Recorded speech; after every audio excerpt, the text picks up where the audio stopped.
আমার সৌভাগ্য, আমি কখনো ইন্ডিয়ার বর্ডার দেখি নাই, আজকে প্রথম দেখলাম। ইন্ডিয়া কোন জায়গাটা ভাইয়া? এই যে এটা পুরাটা ইন্ডিয়া। এই ক্ষেতগুলা কি? সব ইন্ডিয়ার জমি। এই ক্ষেতগুলো এটা পরেরটা। এই ক্ষেত্রে পরে ইন্ডিয়া ওই যে কাটাতারে বেড়া, হ্যাঁ এটা কাটাতারে বেড়া। এইভাবে কোন দিকে চলে গেছে? একদম ভিতরে গেছে। এটা ত্রিপুরা রাজ্য, এটা ত্রিপুরা রাজ্য, এটা পূর্বাঞ্চল সব ত্রিপুরা রাজ্য। এটা এই পাশে ত্রিপুরা আর এই পাশে 14 গ্রাম কুমিল্লা। চৌদ্দারাম কুমিল্লা বাবুর্চি, এটা বাবুর্চি। গ্রামের নাম বাবুর্চি, বাট এটা 14 গ্রাম। অনেক সুন্দর আপনাদের গ্রামটা। আর ডিয়ার ভিউয়ার যারা দেখছেন, আমার সাথে 3 জন প্রবাসী ভাই আছে।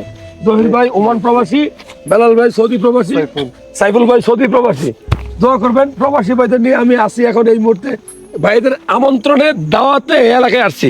আমার সৌভাগ্য, আমি কখনো ইন্ডিয়ার বর্ডার দেখি নাই, আজকে প্রথম দেখলাম। আপনাদের কাছে যদি ভালো লাগে ভিডিওটা শেয়ার করে দিবেন, এই কারণেই যে এত সুন্দর ভিডিও আমার পক্ষে আর করা সম্ভব হবে কিনা আমি জানি না, বাট আমার কাছে মনে হচ্ছে অনেক সুন্দর। জি জি।